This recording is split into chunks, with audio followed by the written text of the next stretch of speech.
Well, here we are, JR. Yep, here we are. Wasn't the last time we did this like 2021 or something? Well, it's been long enough that I've put a couple of inches down here below the chin. I see that, and I was clean shaven last time we did this. So it's like that progression, of aging. Yes. That time lapse. That's exactly what it is, and I have to say, it's been like over a month at least. I don't remember exactly, maybe 2 months, but it's my fault. And here's what's really sad. JR's like ready to do it. And but both times I'm like just spaced it. Like I was on the way to Montana the last time. And JR, I remember I'm literally like heading down the highway and I'm like, oh crap. It's like in 10 minutes, we're supposed to be doing the podcast. And I text JR and say, JR, dude, I'm on my way to Montana. I can't do it. And JR sends back this picture of him with his headphones on, microphone ready. And you know what it made me think of, JR? What was that? Remember that song Cats in the Cradle? Oh, yeah. Yeah, the little boy all he wants his dad to do is catch with him. Yeah, that's all I wanted, Jeremy. Just a few minutes of your time, man. And there I am with a tear over my eye. Yeah, I felt bad. I felt like the deadbeat dad in the Cats in the Cradle song. Well, I intentionally sent that photo in time too. It was, almost immediate. I am here. Yeah, he was there, ready to go, and here I was. I just left him hanging. He was stood up. Hey, here's the thing. It's never live and dangerous until it's live and dangerous. So if there was spontaneity, that's the key to the flavor of what we do. Dangerous. Yeah, and we never know if the show's going on or not. And the emphasis is on the danger more than the live. I think the danger. Yeah, I agree with that. Okay, so we're going to talk about a classic album. In fact, the most successful hard rock album ever. That's what we're talking about. Yes. And it's incredible on so many levels, and we'll get to that. But before we do that, just a few things, some housekeeping things, some other things. You'll notice, JR, I know you've noticed. I'm always attentive. Yeah, you've noticed this. We started to do, I say we, but it's really me because JR's like working. He's got a job. I got a real job, but hey, that somebody has to pay for the bills. So exactly. I mean, that's not a real rock and roll lifestyle. JR, you don't have to rat me out like this. You're working. But anyways, I've started to do a daily update on X. You can check it out on X. It's on YouTube. It's on Facebook. And so every day we just do a little quick update, music in the news or news about music, whatever you want to call it. And so far, so good. I mean, I think it's a neat little pick-me-up. I'll be honest with you. Even if I can't join you live and enjoy that piece, I know that a couple of times I actually clicked it on live where, obviously I'm typing. I appreciate it. Yeah. So but, you're probably with a patient. Actually, don't mention that part. But, sorry. Yeah. Okay. Mrs. Jones, I have no idea. What was that? I hear from JR in the middle of but what's interesting is those updates are usually only like 10 or 15 minutes long. Brilliant. But I still get comments and it's like, okay, do I break in the middle and respond to? So I'm still trying to figure out what to do with the I'll tell you, I think it's next level. I think those tiny morsels of information, it keeps you fresh. One of the things that we're banging on you a little bit for the miss on the podcast, but I don't know, to do what you're doing on a daily basis, week to week, putting those small blurbs that still very informative, very timely morsels. I like that. And, I mean, I like it well enough to tune in. So, well, good. That's saying something. I mean, especially since you're part of the show, I mean, it's nice that you tune in every now and then. between Mrs. Jones. So, here's the way I look at it. I mean, you can go anywhere to get news. Yeah. but we talk about the important stuff. We're talking about classic rock news. Things that are relative to you. Absolutely. We're You talking know, about the good stuff. And one thing that I mentioned today, and I don't know why I'm so excited about this, probably because I liked the last one so much. I mentioned it today, or maybe it was yesterday. The new Dawkins album comes out tomorrow. Yeah. yeah, And we're going to talk about that on the update tomorrow. okay. Well, I like the fact that you can be. It just kind of gives us a lot of hope into the future. When of course, he's making no excuses, but you get to a certain age. Hey, if you're still up on stage and putting on a good show, and I think Dawkins certainly can deliver on the theatrics. The band is really good. You mentioned you sent me the text with the guy. Is it John Levin? Is that his name? John Levin. John Levin is the guitarist in Dawkins, and I meant it when I said he sounds more like George Lynch than George Lynch does. I mean, seriously, he's really good. And so that's what I liked about the last Dawkins album. Broken Bones? There was one before that. It was something something about the East or back again. I can't remember. It was like 2012, but I really liked it. I really dug it. So I'm looking forward to this one. And the leadoff single, Over the Mountain, sounds really good. So I'm looking forward to it. Don is he's not pushing the envelope vocally. So you can tell he's 70 years old. He's taking it easy, but it sounds good. I think that getting there, the personality, the experience of being, in a live venue, I think it's worth the money. Yeah. I didn't mention this to you, but I'll be on the road tomorrow. I'm heading to Houston, Bonamesa. There you go. Nice. Got some tickets, man. We'll want to report.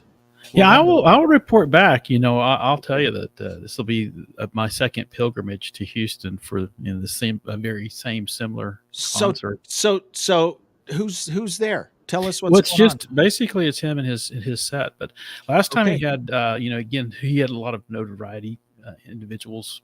He had the keyboard from Stevie Ray Vaughan that plays with him. Wow. A lot of it's always fun because he can move. Bonamesa can move between genres. And is believable on all of them. And I was talking to a client of mine today saying, what I like most about it is, he's pretty believable in any aspect, whether he's throwing a rock at you or if he's going back and revisiting the blues, which I know there's a lot of scales that are similar or actually the same there. But, he plays so well that you can't, heck, he can play flamenco. So So this will tell you the kind of brother I am. Okay. So about a year ago, I had a chance to go see Joe Bonamassa here in town. Oh, a friend of mine. He's a friend of mine and my brother, Jeff. My brother. Yeah, Jeff. So Chris calls me and says, "Hey, I got a ticket to see Bonamassa. You want to go with me?" Well, I had a commitment. And I couldn't go, and I was bummed. And I said, but you know what? My brother Jeff would love to go. He said, yeah, I'll take Jeff. So Jeff went and saw Bonamassa in my place and said it was really good. So hey, from start to finish, he doesn't miss. There's, sometimes you're watching a show and there's a lull. There's things kind of a lull in the middle, but not with him. And the reason why is he can change it up so quick. And that's the other side is that he's so significantly talented. But what I like about him too is he's also kind of a nerd. He's a total nerd. Yeah. El Pizzle, thanks for joining us. Appreciate you coming on. And Bruce K also, thanks for joining us. And Bonamassa is great. And he's the first one to tell you he's a nerd. And he's got one of the greatest collections of not only vintage guitars, but vintage amps. It's like a museum. His house is like a museum. Well, that's probably why he can play so well. And you could probably plug in, to anything and sound great. Yeah. And familiarity as well. I mean, it didn't seem like there was too many things that he hasn't been accomplished on. But again, I'm looking forward to the concert, and I'll be there. It's Saturday. It's when we're going to be there. Awesome. Me and my brother. Guess what? Brother came through. He's Absolutely. buying tickets. I just go down. All I have to do is get there. Yeah, it's great. Bruce has seen Joe twice at the Fox Theater in Atlanta. So yeah, my brother loved the show. My brother was familiar with them, but my brother's not the same level of nerdiness getting into music that I am. But he liked it. Said the sound was really good. Everyone's a great player. You mentioned Reese Winans, the keyboard player, was there. Yeah, he said it was a great show. So it's excellent. That's awesome.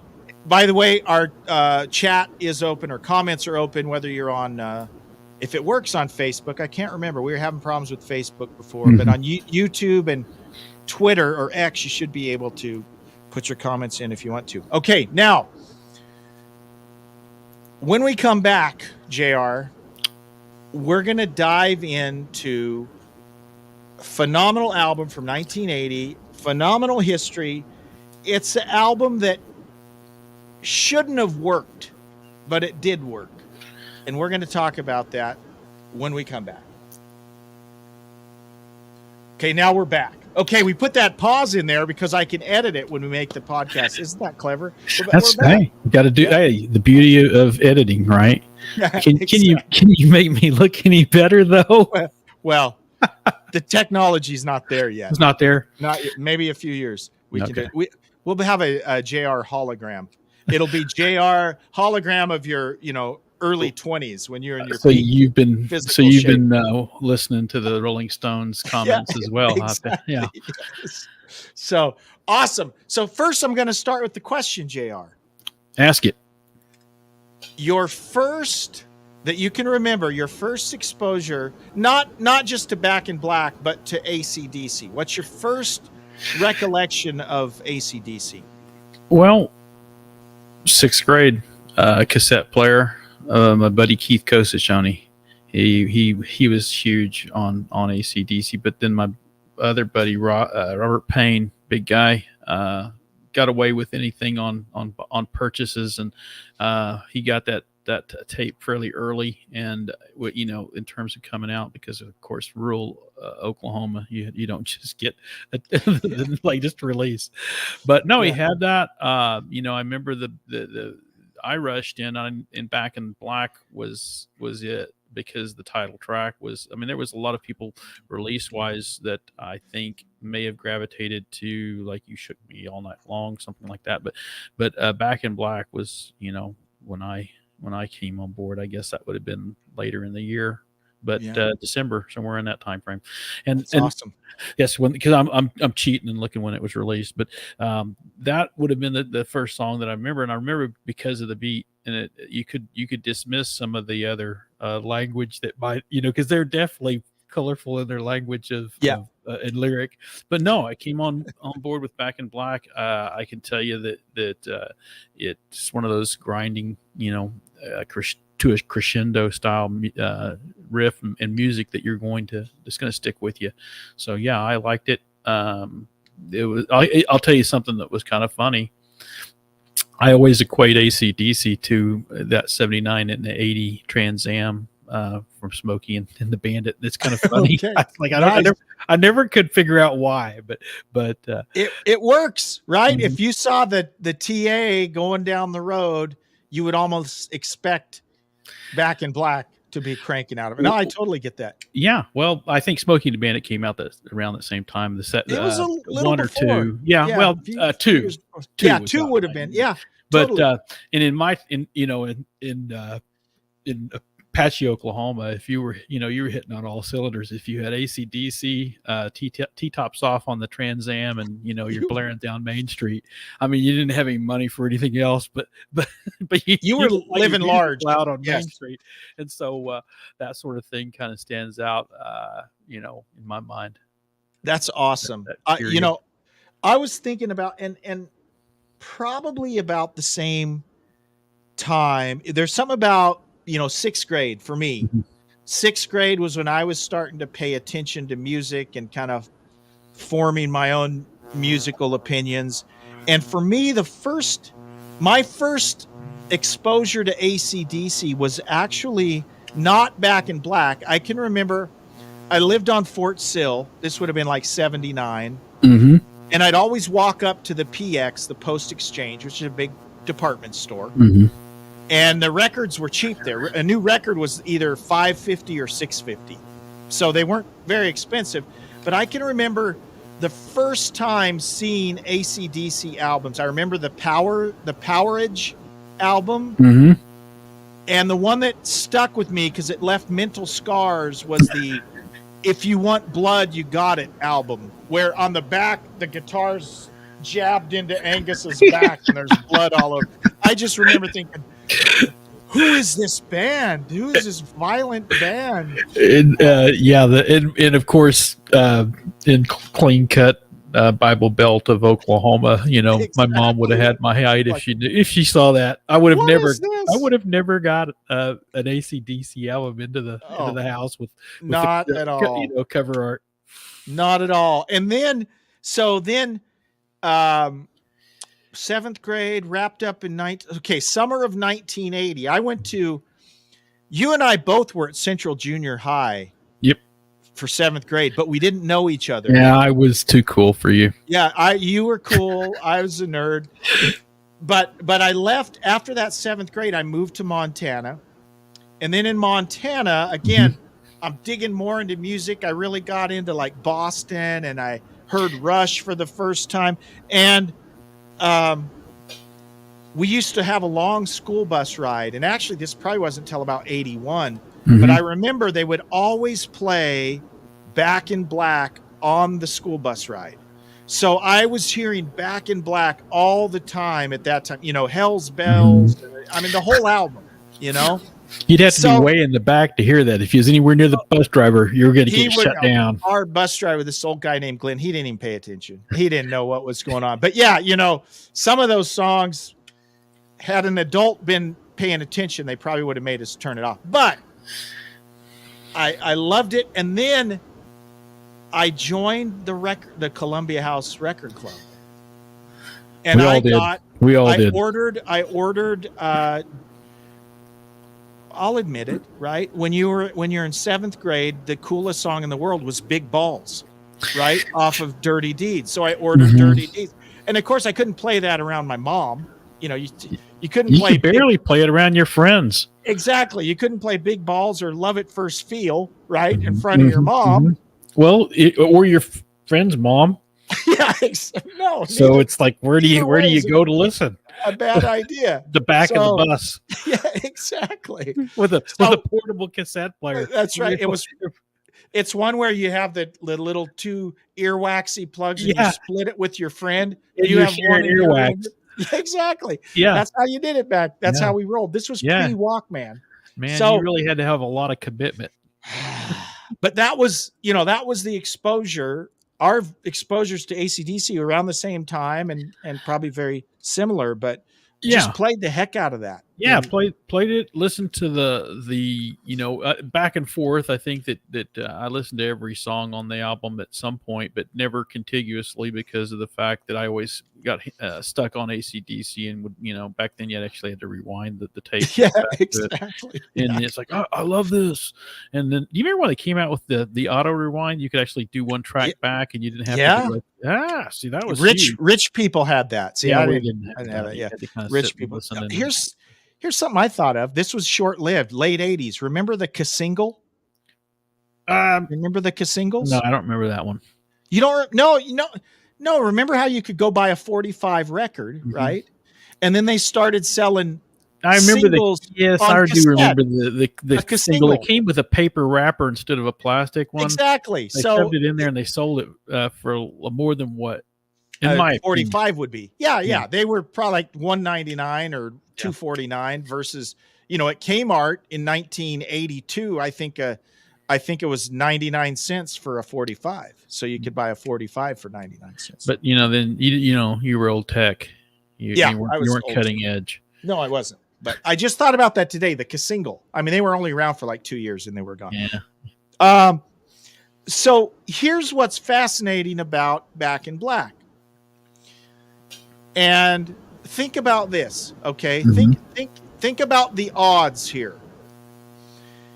First of all, 1979, they have an album, their most popular album to date, Yep. Highway to Hell. Mhm. Huge album. AC/DC was on the way up. I mean, they were already pretty big, but that album was about, it broke them, right, in the US. Mhm. That was a Mhm. big That was album. it. And based on their popularity, their older albums started to sell. In fact, here's something I just learned, which shocked me. I'm going to put you on the spot. What do you think their most popular album is? Well, it's Back in Black. Okay, what do you think their second most popular album is? Highway to Hell. What do you think their third most popular album is? Thunderstruck. So, no. No? Their third most popular album was Dirty Deeds Done Dirt Cheap. Okay. Which surprised me. I thought For Those About to Rock would have come in. We should do. Yeah. But my point is, there's a term for it. I can't remember the term. And if I wasn't so heavily sedated, I probably would. But the Highway to Hell album was one of those albums that not only had tremendous sales on its own, but it made people go back and buy their back catalog.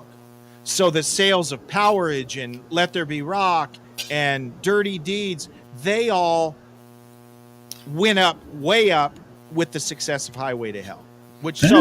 So they're at the top. They're at the top. I mean, they were very... Well, they were poised to take over the world. They were poised. That's a great way to put it. Poised to take over the world. And then, of course, in February of 1980... Unfortunately, alcohol poisoning, again, with the culprit of many lead singer band members, not lead singers. Absolutely. Took Bon Scott. And I will say that you got to figure that the remainder of the band probably thought this was done, Absolutely. And the thing about this is, again, not to blame anyone, but the accounts I've read is, Bon was a pretty heavy drinker, notorious drinker.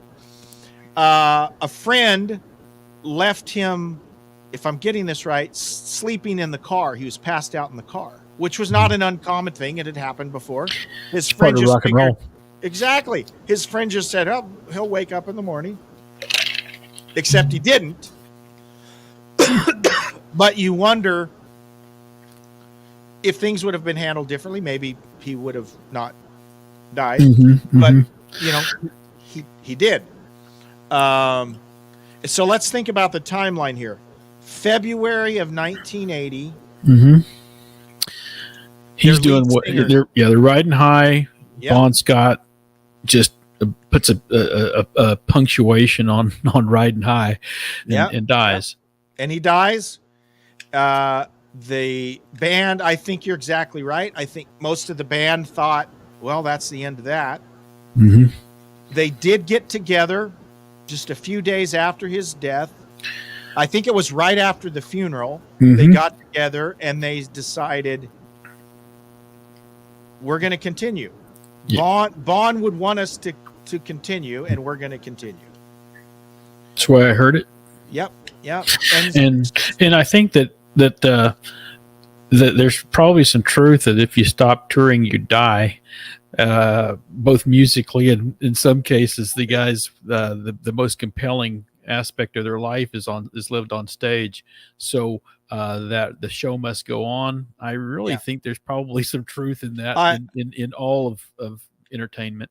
I think so.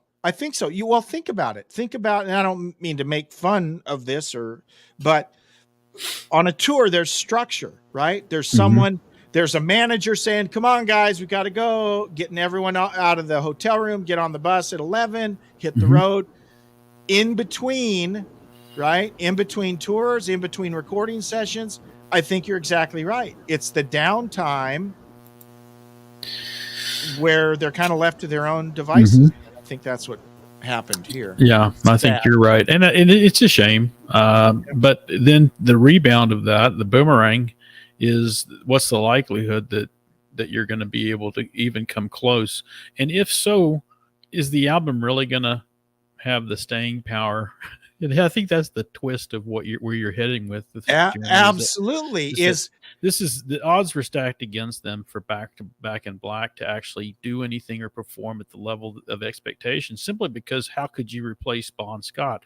You can get away sometimes cheating with a drummer Yeah. is down or out. You can maybe get it by with a different guitar player, but when you lose the vocal, you lose the voice, and you better dang well have something in the background. And I'm not saying that it's impossible. Certainly, Journey over the time frame has done well with trying to mix up lead singers, and there's probably a few other bands that you could name. I know you're an aficionado, but to my mind, there you lose the lead singer, you're gone. So when you Yeah. see AC/DC come out with Back in Black, it's not just a testament to the fact that they chose to go on. It's the commitment and the level of commitment that they had, and more importantly, it proves that the creativity of such was going to be able to sustain them. Now, again, most of the songs, most of the music was pretty much there, was it not, Jeremy? They had started working on some of the music, but I don't think most of it was done. I know some of it had been done, and this is all. By the way, Bruce Kay says some bands are over when certain people die. EVH and Neil Peart, Exactly. and he's exactly right. Yeah, you couldn't continue without those two people, and I think a lot of people probably felt the same about Bon. And so just from a timeline, look at this. He dies in February. Was it February 19th? I don't have the date in front of me.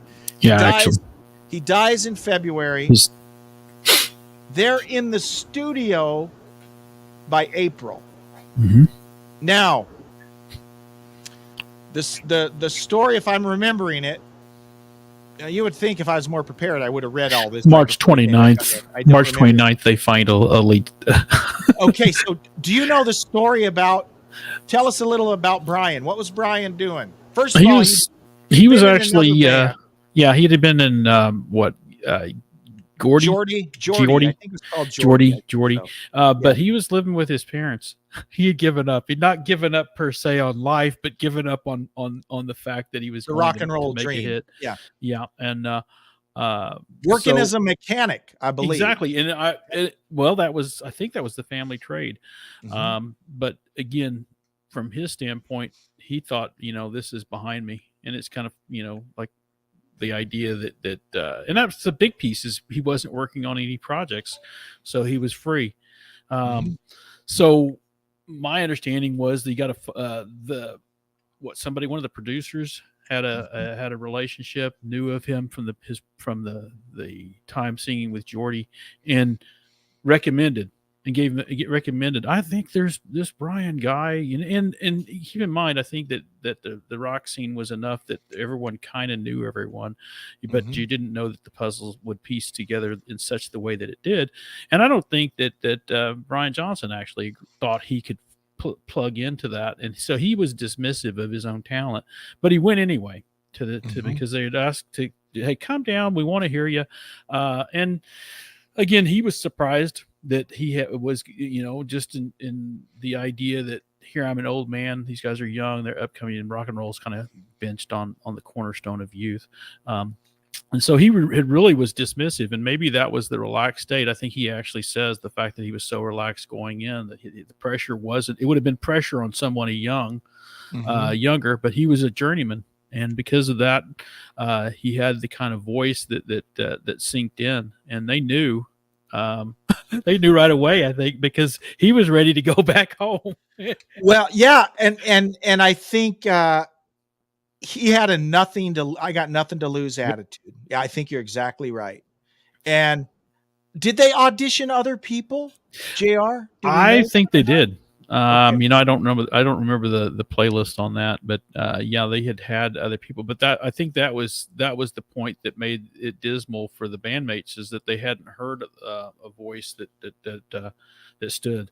So you know that gave them hope that they could, you know, that we're not on board the Hindenburg here, you know. Yeah. so Yeah. so uh, so when they heard Brian, it was enough of a stark realization that they didn't need to listen to anyone else.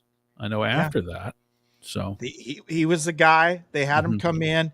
They're in the studio. Let me see. Let me look at my cheat sheet here.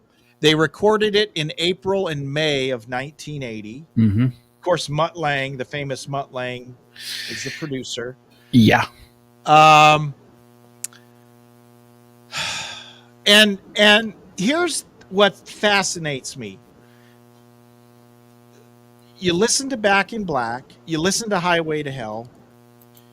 Brian's style and Bond's style are pretty different. Mhm. They're pretty different, completely different, really. Well, I think Brian said he wasn't going to try and sound like Bond. He didn't think that he could do that, Right. but he thought he could bring something that was still commercial enough Yeah. to sell.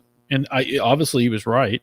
It worked. And so I think you get into trouble trying to emulate the voice, you know, of somebody who's just recently gone, and I don't think the fans were expecting the exact aspect, because again, I don't think Bon Scott could stand still on stage No, no, or lean into a mic and with, you know, both hands.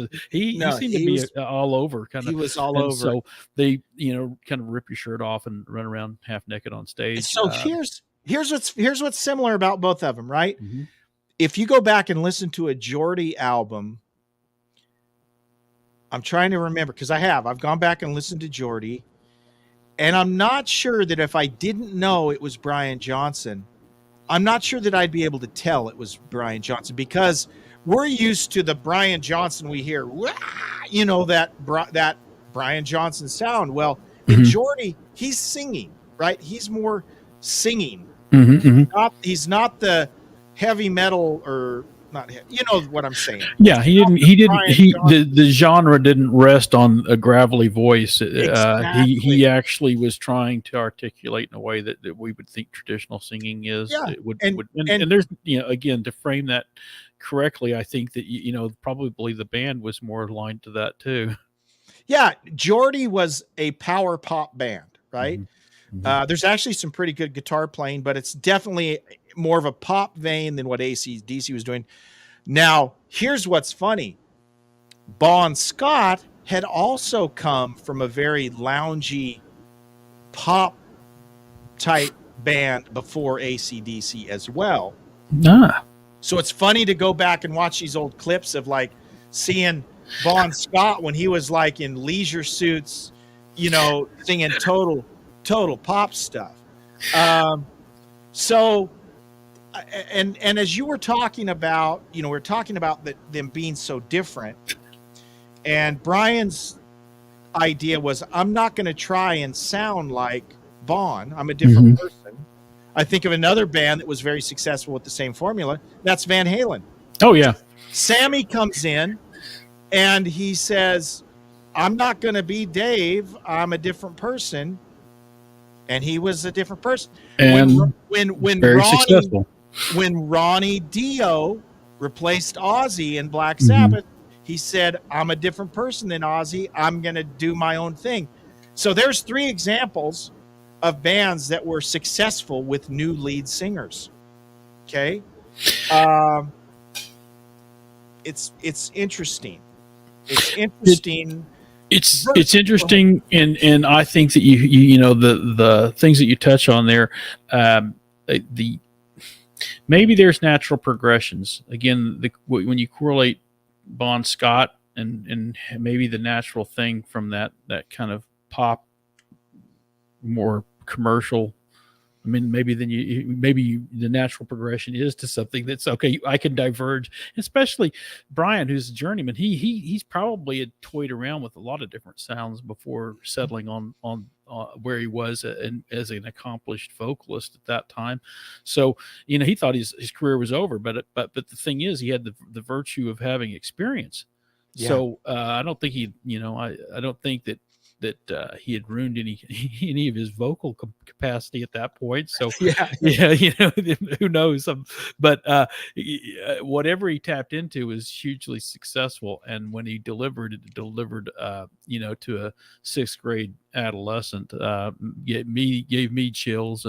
And I know that when I jumped onto the AC/DC bandwagon, I was there for life, and that's probably the piece. Now, again, I wasn't familiar with Bon Scott when I was in 1979, 1980. I mean, I'll just it wasn't something I wasn't peeling back the layers of music at that time. That's why it's so fun now, years later, to go back and understand that the fabric of these albums and then the irony of success that it would take to lose the one of the driving members of the band, that pretty much some would say the identity, the guy that puts the fingerprint on the band, other than Angus. I think Angus definitely had a stage present with all of his schoolboy fanatics, but I think that piece of it speaks to the idea that first you have to be prepared.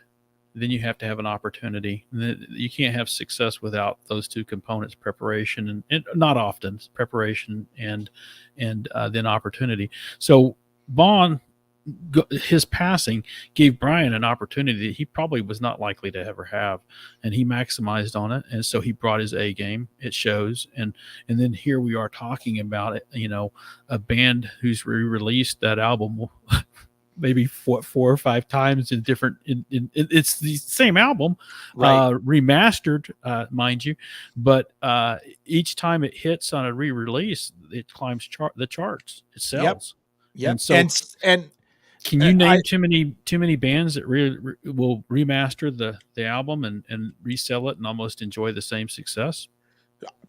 No, not really. But here's the thing: my favorite Angus quote. Angus says, "I get sick and tired of people saying we've made the same album 12 times. We've made the same album 13 times. So whatever the number is now." And but that's funny when you hear that. But to be honest, let's be honest. That's one of the things we like about AC/DC is we know their last album, the one that came out a year or two ago. Can't even remember what it was called. It was a great album, and guess what? It sounded like every other AC/DC album, and I was okay with that because there's a comfort level. Hey, if it ain't broke, don't fix it. And I agree with that. Obviously, we were talking about different albums, Thunderstruck and all these others. That came out. They have a driving component to them that it's AC/DC, so it satisfies, it checks the boxes. It makes you feel, hey, it's almost like, I will say this, I'll compare it to whatever your favorite drink is, whether it be Coors Light or Dr. Pepper. When you pop the can, you know what you're going to get. With AC/DC, totally. You pop the can, it's the flavor that you want, and it's not like you if you popped a Dr. Pepper can and you tasted Pepsi, now that would be a problem. Yeah. So totally. I think AC/DC embraced that from the start, and they knew who was buying their albums. More importantly, they knew who was their listening group, and they were able to deliver that and deliver it obviously on consecutive basis. But again, go ahead. I didn't mean to interrupt if you were done with that thought. So I mentioned Van Halen. Mm-hmm. I mentioned Black Sabbath, both bands that had, and there are others, but those are the first two I think of, right? Van Halen, Black Sabbath, that had very popular lead singers that were replaced in the band. Now it happened in AC/DC too, but I hear it with Ozzy, or not with Ozzy. I hear it with Sabbath fans. I hear it with Van Halen fans. There's a lot of debate A lot of Van Halen fans, it's only Dave. Oh, Van Hagar. Oh, Sammy ruined Van Halen. It's or Sabbath. Oh, it's not Sabbath without Ozzy, right? So you get these arguments between the fan bases. You and I have talked about this Yes. before. I treat them like two different Two bands, right? two separate bands, Yeah, and that way it's good. It's all good because you can love the Dave Van Halen, you can love the Sammy Van Halen, you can love the Ozzy Sabbath, you can love the Dio Sabbath. Mhm. But, and here's what's funny, I don't see as much of that among AC/DC fans. And here's my theory, and maybe I'm overthinking this. Bon Scott died. They didn't have a choice but to replace him. Do you think maybe that accounts for there not being the arguments between the two eras? I would say so. I think I buy into that argument, and simply because the you got to figure when you're at the pinnacle or if you're at the top and people are salivating over that next release. Think of the disappointment that you would have been set up for. So I'm thankful that AC/DC tried. I'm more thankful that they succeeded, because like I said, it certainly frames a time period in my life and I think we keep always beating this horse on to death on this, but it frames a time period in my life which I can I go back to when I play the song. Maybe that's why they're able to successfully re-release that album and remastered or on Bonfire they released it again, that same album and same songs. But the idea would be that it's hitting something certainly. It probably rings more true than other albums have in the past, and I wouldn't say it was necessarily a recipe. I think that's really authenticity. So some will have said, well, we delivered the same music. Now, I think what happened is we delivered the same band and that intensity, and so it's the same experience. And so if you can deliver the same experience, that's the hitch that kind of keeps everything going. And the linchpin of life is if you can deliver something that is just as good as the original in a way that it has the impact on the audience, then you're going to have people coming back for you based on authenticity. So don't try and be something different. They never have. And I think that there's been obviously times when maybe they were better advised. They were advised to drive away from that, looking for something that was a little more, can we transition to AC/DC a little commercially in the 80s, 90s, and into the 2000s?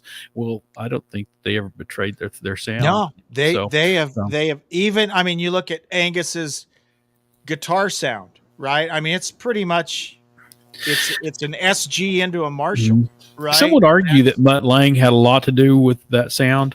Yeah. I don't know, but I do think it was what Def Leppard was around the same time frame, but not with Mutt Lange. But, exactly. And Mutt Lange, we could do a whole episode on Mutt Lange, right? I'm sure he had a lot to do with it, but at the base, right? It was Angus and Malcolm. Malcolm never gets the credit he should get. Well, Angus gives him credit.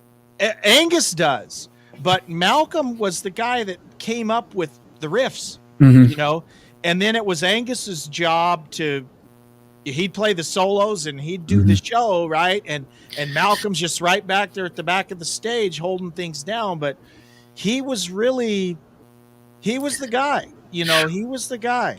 Well, my favorite story was when Malcolm was talking to Angus on stage. They were doing a sound check, and he's playing a warm up, which to get his fingers ready for the play, and he's getting sound checked out, and Malcolm looks over to Angus and says, "What's that you're playing?" He says, "It's a finger warm up. It gets me limber." He says, "No, that's an AC/DC song, Thunderstruck." Thunderstruck. That sounds like one that would have started out as like just an exercise. Fret exercise. Yeah. Yep. And that, and from a guitar player standpoint, JR and I both play a little guitar. From a guitar player standpoint, the beauty of AC/DC is the simplicity, right? They're not hard to play. Mm-mm. But AC/DC, more than any other band I can think of, uses space, right? Mm-hmm. They don't try and fill every measure with a jillion notes. And another trick you notice, I think this is a Mutt Lange trick. You hear this a lot on AC/DC. You'll hear the first verse, it's all guitar, Mm-hmm. and it might, then the bass comes in the second verse, and it's like Mm-hmm. all of, I mean, it's like just very powerful and simple. Mm-hmm. And And then percussion somewhere. yeah, then the drums, of course, you got the drums in there, and it's perfect. If it ain't broke, don't fix it. And then that's the blueprint. But here's the other thing that's fascinating to me, JR. Mm-hmm. And this happens without me even noticing, right? Listen to some live Brian Johnson AC/DC, right? It's live. They're at River Plate or wherever. There's lots of concerts on the internet that you can watch. And I'll be halfway through a song and I'll realize that's a Bond song that he's singing. And it doesn't seem weird. It doesn't seem weird because I guess over the last 40 years, we're used to hearing Brian's voice, but you realize that's Brian singing TNT, and it works. I mean, even though his delivery's different, he's a different voice than Bond. Here's something that might do that though to you as well. You remember how you said that when they released when Back in Black prior to that, Highway and Hell came out, it gave a lot of stock to their prior portfolio and raised the equity, right? So everybody goes back and buys this. Well, see, I wasn't on board yet, so when I'm hearing it, I think that Brian had got in and had he was the primary voice to me. So then when I went back, I'm thinking, oh, this Bon Scott's guy's really good. But I heard things relative to Brian. And again, the benefit of age is ignorance. So, when you're young, you just don't know. Right. And so for me, it's like, again, you peel back the layers on it and you realize, oh, that is a really, really good song. So hearing, for me, the second love was falling in love with Bon Scott's AC/DC. My first love was Brian Johnson. I hadn't really caught on early enough. And, if I'd have been a West Coast guy, maybe maybe I'm cutting edge, but who knows? At this point, I think that what happened was I was familiar with Brian and then discovered Bond as a result of that. And then you go, oh, this is cool. And you listen to what they were doing, and it's almost, again, like two different bands in some ways, but I'm more familiar with Brian's voice. So I was comfortable hearing him sing those older songs. And here's the thing, based on the math, right? Mm-hmm. Based on numbers, I think that's probably the case with most AC/DC fans. Yeah. Because AC/DC was such a huge album. I mean, they played You Shook Me All Night Long on Top 40 radio, so that's amazing, isn't it? Yeah. I think that's probably the case with most people is the Brian version of AC/DC was their first exposure. And then they went back to the Bond stuff. I bet that's the case with, I would argue that's probably the case. I mean, if we're talking to someone who's 10 years older than me, yeah, and Bruce K's saying, they were huge in Atlanta during, and that makes sense. Especially Black Sabbath years is what he's saying, and that makes sense. Bon Scott. Oh, okay. I was like Black Sabbath. Well, how you were tying things in, Jeremy? Exactly. I always tend to go back to that genealogical tree of rock and roll and try to go, okay, because everything's tied in. But anyway. But no, and that's a good point. Bruce says AC/DC was huge in Atlanta during the Bon Scott years, which actually were the Black Sabbath years, JR. Mm-hmm. So there you go. So they both work. But I think the majority, because or Back in Black was the breakthrough album, right? I think that most people, that's their version of AC/DC too, is probably Brian Johnson. And he's been in the band for what, 40 years, 50? How long ago was 1980? I'm doing the math in my head. Well, I bet they took the bottle out of his hand. Yeah, 44 years. almost 44 years. 4 years. It's a long time for anybody to do anything. And Bon was 6 years, 5 or 6 years in the But band. whoa, what a mark. Yeah, for sure. So let's do this really quick. I'm looking at the, I want to just look at the track listing here. Oh, let's see. And I'm going to put everyone on your, here's another thing, JR, I want your opinion on this. Never look a gift horse in the mouth first. That's the first. Never look a gift horse in the mouth. And I'm looking a gift horse in the mouth, what I'm about to say, and you might think I'm crazy, but I'm going to say it anyways. When you stream, right? When you go to Spotify and listen to an entire album, we're used to the albums we bought, right? And albums used to have sides, right? Side 1, side 2. You were used to them being in a certain order. You got 4 or 5 songs on each side. That was the album. That was the album experience. Well, now you go and stream the 2013 remix of Back in Black, and there's like 50 songs on it because they go, here's a demo version, here's a remix version, here's the radio edit, here's a demo version, so part of me is like, well, that's kind of cool. But part of me is like, I want to hear the iconic album that I grew up with, side 1, side 2. And it's like the special features on a DVD, right? Those are cool, but I want them completely separate. It's a different experience. Here's what's funny though. Okay, I don't know if you remember if you were listening to 8 tracks. My dad had a bunch of 8 tracks. Here's the problem I have. When I listen to the same songs now, I still hear the click when it's changing tracks. I'll be singing along and waiting for that. You're waiting for it. It never stopped. Yeah. Especially like Eagles Long Run. I could tell you which break was. Okay, so I mentioned the Columbia House. The very first order I made on Columbia House was all 8-track, and Eagles the Long Run was one that I ordered. I can completely relate to where the breaks were. And it's funny, but I still hear him, and maybe that's the thing that's Pavlovian about this is that he's like, well, I don't want anything. How many arguments occurred in production? Which song is the intro? Which song is number 5, and which goes to side B? They probably argued the heck out of it, slaved over the thought process, and then fast forward to 2023, we're butchering stuff. I mean, you pushed. You're known for a single. No one's putting out any albums now. You get a single and you make a hit off that and such. So it's funny that we would, how much we emulated and loved the idea of someone took the time to put together this arrangement. Yes.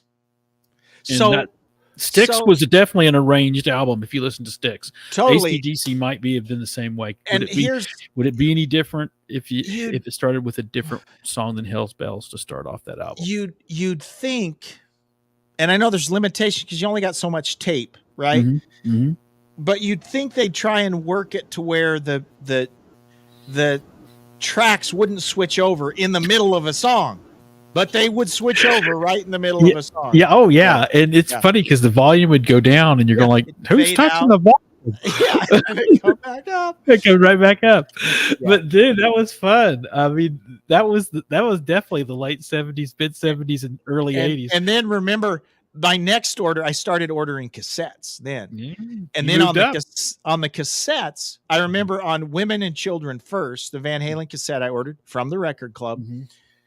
There was always a thing that would say, a little note that would say, the blank tape at the end of side B is necessary to keep the song sequence of the album. So like side 1 might be 21 minutes long and side 2 might only be 15 minutes long, but they do that to replicate the song order on the actual album. So and that's cool, except if you couldn't wait. Exactly. And to Bruce's point, songs like Rush that had long songs, he says 8-track Rush, A Farewell to Kings, had a bad click spot right in the cool intro to Xanadu. So if you've got a long 11-minute song, you know it's going to get chopped up by the 8-track. That was a crazy format. But bottom, man, and that we thought that was high tech. I mean, my dad. I wasn't buying 8-tracks at that time per se. Like, you know, but they were. My dad had you know, multiple type of 8-track players. One for the car. He had a 8-track player for the home stereo. So I mean, we were committed to the format. Yeah. But man, you had to be really committed to. And I'm not sure why. If I remember right, you guys still have a working Betamax too. Yes, we do. And we still have a working 8-track. And you know what's funny is we still have pretty much my whole dad's collection. Of course, Dad listens to that stuff still. And he's got he's a garage tunes kind of guy. I have a lot of great memories being in your garage while your dad was listening to the KOMA Good Guys on his radio out in the garage. But dude, he was all into Van Halen and Night Ranger. He went to Van Halen with me live. Me and Steve. Nice. It was Van Hagar, but still, nice. He loves ZZ Top, and we went to this. So it's pretty good when you can walk through life with your father and share tunes and stuff. Yeah, see, I don't think my dad would go to a Van Halen show. Well, Dad fortunately never actually listened to much of the lyrics on AC/DC, or we probably had a little different discussion in the garage. But the American Thighs piece. I remember the first time I heard my dad sing that lyric. You're like, oh, Dad, don't sing that. Yeah, he's like, Dad, you don't. He's singing along, and you're going, oh, Dad, I hope he doesn't understand. Oh no, he's saying, oh no, and then he's like, there's that stark realization that what did I just say? It's funny. And to be honest, one of the funny things, it's funny. You got to laugh. Some of the lyrics did not age well. No. In this politically correct environment that we live in today. It's rock and roll, man. It's rock and roll. So okay, listen to these song titles. Speaking of this, okay, side one, we've got Hell's Bells, one of the great lead-off album tracks of all time. Shoot to Thrill. What do you do for money, honey? Giving the dog a bone. Let me put my love into you. That's a good one. Yeah. Then we got side two is Back in Black. You Shook Me All Night Long. Have a Drink on Me. Shake a Leg. Rock and Roll Ain't Noise Pollution. And, this had to have been a big inspiration to the guys when they were making Spinal Tap. Oh. Got to be. Remember in Spinal... I was thinking about this. Remember the Spinal Tap album? When it finally came out, it was black. Yes. It was black. And they had songs like, Working on a Sex Farm. Working on a Sex Farm. Yeah. I'm sure that they kind of took a page from the misogynist. I think they took it to they took it to another level. But I think their Black album was an answer to the Beatles' White album. Yeah, I think it probably was. But either way, we can. But for purposes of AC/DC, we know the original Smell the Glove. Remember the album cover was too racy. That's right. A greased naked woman on all fours being forced to smell the glove. That's right. So it was a compromise. The compromise was they put out a completely black album with no words on it. No, I just love Nigel. His response when he finds out he's not going to get. It's hard. It's hard.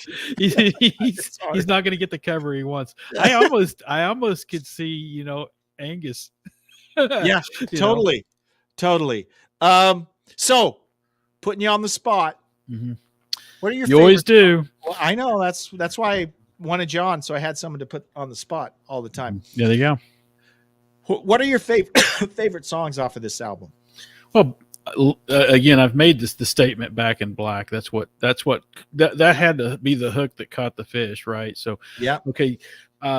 I keep in mind I didn't get to play some of the others because not out loud anyway. If you had your headphones on, you were okay. But Giving the Dog a Bone, yeah. But Hell's Bells as an intro, see, I don't see that. I can't start this album. Some albums you can put on shuffle and just listen to the song, and anything that pops up is good. This song, this album really needs to be played in continuity. And the reason why is because if it starts off, that this album starts off with any different song or leads into a different song that that's not original to the playlist. I'm like you. It's not the song. This ain't the album, man. Get that off. I don't want to, and plus I don't want to hear the same song twice because you can't intro back over. And I think they I think they actually cut the downtime between the songs so that you actually went straight forward into, maybe that was just the way I had the CD set up. But anyway, just the giving the dog a bone. Yeah. Good. And You Shook Me All Night Long. Of course, You Shook Me All Night Long. You could argue not just off of Back in Black, but anyway. Those are all great. They're all good songs, right? Mm-hmm. And to be honest, there's the one we think of as the hits, the ones that you hear on the classic rock stations: Hell's Bells, Back in Black, You Shook Me All Night Long. Those are probably the three big ones. Yep. But Rock and Roll Ain't Noise Pollution, great song. Giving the Dog a Bone. Mm-hmm. It's hard for me to. What do you do for money, honey? What do you do for fun? Yeah, that's. It's a great album. And here's the thing, and I don't know if I made this point. I think I did, but I want to reiterate. Think about this. I can't think of another album. They're coming off. Think of a band's biggest album. Okay, mm-hmm. They came off their biggest album. Highway to Hell was a platinum album, mm-hmm. Super successful album, and their lead singer dies at the top. They're at the top of the world. Lead singer dies. Mm-hmm. They go from thinking the band's over. All of a sudden, they're in the studio in April and May. In July, was it July they released the album? Mm-hmm. July they released the album. July they released the album. And not only did the album do well, mm-hmm. not only did it become AC/DC's best-selling album, mm-hmm. it became the best-selling hard rock album ever. And it's like 30 times platinum by now. Mm-hmm. And there's not anything close. That's what I like about it. What are the odds of that? I mean, I'm trying to think of anything that's even close to that's in that same. I mean, because in terms of rock. Because what is it? It's Michael Jackson, AC/DC. Yeah, there have been other big rock albums. But no one's at that level though. No, even not like that. Fleetwood Mac, Eagles. We think about I think of both of those bands I mentioned, both the Eagles and Fleetwood Mac, are fairly eclectic in their in their listening audience, as well as their because you had so many different talents, Buckingham and everyone committed, and Nix and McVie. So and here's another big difference: the Eagles and Fleetwood Mac got played like crazy on radio. Mm-hmm. AC/DC didn't. No, and so for them to settle into that number 2 overall sales slot, unbelievable. Yeah, it's unbelievable, unlikely, and hardly unlikely. Mm-hmm. No one would have guessed that they'd ever do it. I'm sure most people thought. I bet they didn't think they were. No way. And you mentioned it. Again, one of the things we like about AC/DC is, let's be honest, they're predictable. Mm-hmm. Just like your analogy said, when I open the can of my AC/DC, I know exactly what I'm going to take. It better sound like AC/DC, and it does. Yep, it satisfies. It delivers. Yeah, and here's what's funny. This is short. I'm going to make fun of short guys here, JR. Be careful. This short guy can take you down. JR, if you were in AC/DC, like Brian Johnson, you'd probably be the tallest guy in the band. Well, I'm fine with that. I mean, think about Dio and all. I know. It's short guys that rule the world. It's not these. Brian Johnson moved in, and he was probably the tallest guy in the band. Cliff Johnson, the bass player, he looks really tall. It's because everyone else is like 5'1", right? Yeah, when you're looking from the audience up to the stage, they all look tall. Doesn't matter. Yeah, they all look tall. But anyways, so I mean, this is an album. It's kind of like when we talked about Dark Side of the Moon. Mm-hmm. It's such a huge album. There's not much you can say that hasn't been said mm-hmm. about this album, other than what are the odds, right? What are the odds? And it's one of these albums, like you said it, you got to play it in its entirety. There's the Back in Black experience. You got to put the needle on that first track, play and enjoy the ride. Enjoy the ride. Let the wind go through your hair. That's right. On the T-top Trans Am. Trans Am. Yeah. Breaker. Yeah, My breaker. My son wants to. I was telling him about CB radios, and he's like, "Can you still get a CB?" I'm like, "I guess you could." Yeah, it's Citizens Band. You still can. But so that's my next goal. Well, goal. In all honesty, Jeremy, I still have a CB. You can get them in Oklahoma. There's now where you're at too, but in Oklahoma there's still areas where there's cell phone. We have all kinds of dead spots. Abysmal. But the problem is, in 1979, for those youngsters, JR and I lived through this, so we know it. Smokey and the Bandit came out, and it did two things, right? Everyone wanted a Trans Am with the chicken with the Firebird on it. Firebird. And a CB radio. Exactly. So I can remember going on family vacations for the next 2 years. My dad had his CB, and he's talking to the truckers. And breaker 19. Yeah, breaker 19. But Smokey check. Here's the problem. If I buy a CB, who am I going to talk to? Truck drivers. That's pretty much it. Do truck drivers still use CB? Yes, they do. But here's more importantly, I'll buy one, a newer, updated, and maybe we can boost our signals and talk. We can do the next podcast over CB. Over CB. I like that. Okay. Well, let's work on that. I think we can do it. Don't forget that. So, we're bringing the 70s back and early 80s. Well, JR, I've wasted enough of your time, and clearly we've wasted everyone else's time. That's what we do, and we're excellent. We're professionals at that. What we do. One last thing, nothing to do with anything we're talking about. I found a video on YouTube last night. Can't remember the guy's name. It wasn't me. It's an old guy, probably 70 years old. He's playing an acoustic version of Iron Maiden's Wasted Years. And it's the coolest thing I've ever seen. Well, now I've got to go see this. You got to find it. I can't remember the guy's name. It's an old guy. Just put in old guy playing Wasted Years on acoustic guitar. First of all, the song's a great song. The lyrics are great lyrics. It's a great message in that song.